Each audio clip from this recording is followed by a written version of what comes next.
There's a story called The Horned Women, which is a story from Ireland. There was once a rich woman. I like that because most stories begin with like there were once a poor, once a rich lady who one evening was sitting by the firelight as her children were asleep, carding wool ready to spin.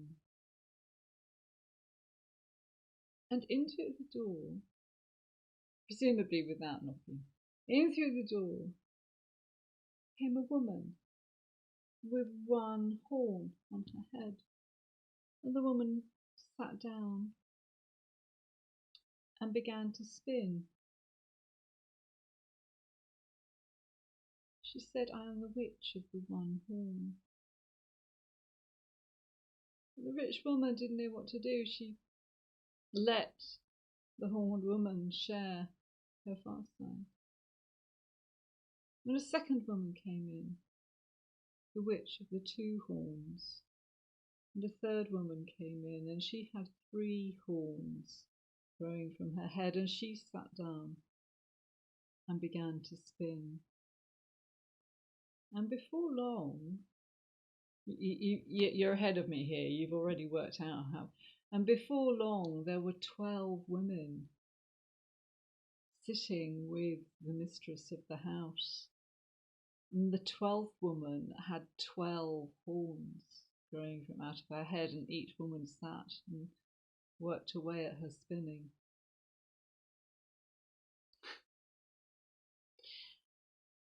And they worked, and they worked. And they said to the mistress of the house, "Make us a cake." And in order to make a cake, the mistress of the house had to go to the well to fetch some water. And the 12 horned women said, "Carry the water in a sieve." So the mistress of the house tried to do this. But of course, the water simply flooded out of the sieve. So she sat by the well and wept. Sometimes there's just nothing else you can do, is there, really, apart from say. She heard from the well the voice of the spirit of the water that said, "Take yellow clay and mix it with moss and line the sieve with that." So the mistress of the house did as the spirit of the well water told her, and she carried the water back to the house. And the women carried on spinning. And the mistress of the house went back to the well and asked the spirit of the well what to do. And the spirit of the well said, "When you reach the north side of your house, tell the women that the mountain is on fire." So the mistress of the house went to the north side of the house and said, "The mountain is on fire. The sky above the mountain is red with flames." And all 12 women stood up and flew through the sky back to their mountain home. And the mistress of the house went back to the well and thanked the spirit of the water. Always very important to thank spirits. And the spirit of the water said to make sure the witches do not return, sprinkle in front of the door the water with which you washed your children's feet. Take an oak beam, place it above the door.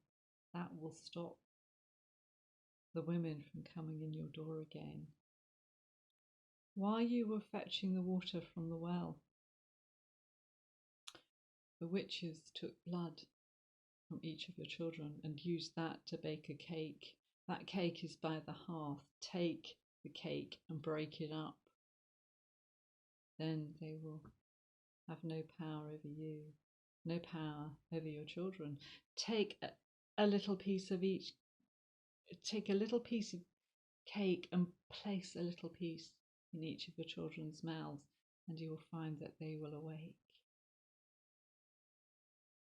So the mistress of the house did that.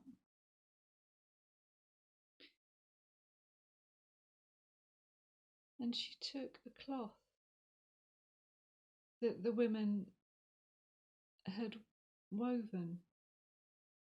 For not only had they been spinning, they had also been weaving, or perhaps they had brought a cloth with them. She took the cloth and placed it half in and half out of a great wooden chest, and locked the chest so the cloth could not be removed. Sometime later, as she was sitting one evening, perhaps carding or perhaps spinning, she heard a banging at the door, and she heard voices talking to the beam above the door. But the beam replied and saying, "I will not let you in." And they were talking to the footwater that she had sprinkled over the threshold, and the footwater said, "We will not let you in." And the women called to the blood cake, but the reply that they had from the house was, "The blood was returned to the children. You have no power here." So the women screamed and flew off into the air. And as they flew, one of the 12 horned women dropped her cloak. And that cloak was kept in that house and was passed down the generations for 500 years.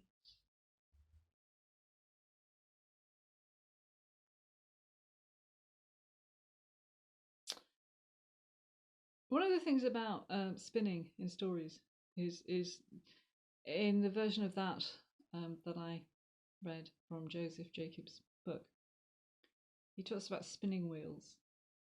But I'm not, certainly old spinning wheels are actually quite, they're not that easy things to carry, certainly if you're flying through the air. So I wonder if perhaps it's old enough that it predates spinning wheels, and actually we're talking about spindles here, but that's because I spin spinster, where we get the word spinster from, spinner, spinster. So perhaps it's actually older, as I suspect an awful lot of spinning stories are, but I like the idea of a cloth being a magical thing because spells are woven. Spinning and weaving are magical things to do, I think. Do you think so? I think spinning and weaving are sources of magic. And spinning stories is a source of magic too. There you are. But I kind of quite like that, and I kind of like the spirit of the well.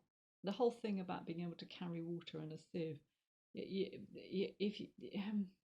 That image does appear in stories, and there is a portrait of Queen Elizabeth I holding a sieve, which kind of like looks a bit odd for a queen, but it's actually for her it was in reinforcing the fact that she was a virgin. She was the virgin queen, because there was a story of a saint who was, of course, a virgin and so pure that she could carry water in a sieve. There we are. The magic of spinning, the magic of weaving, and watch out for horned women. So lots of other stories around. And please do subscribe to my channel and do check out some of my other stories, and do have a go at telling stories yourself. Go on, be brave, put down the book, and just tell. And if you forget the next bit, don't worry about it too much. Just take a sip of water, and you'll find that the next bit will come to you. Great. See you soon.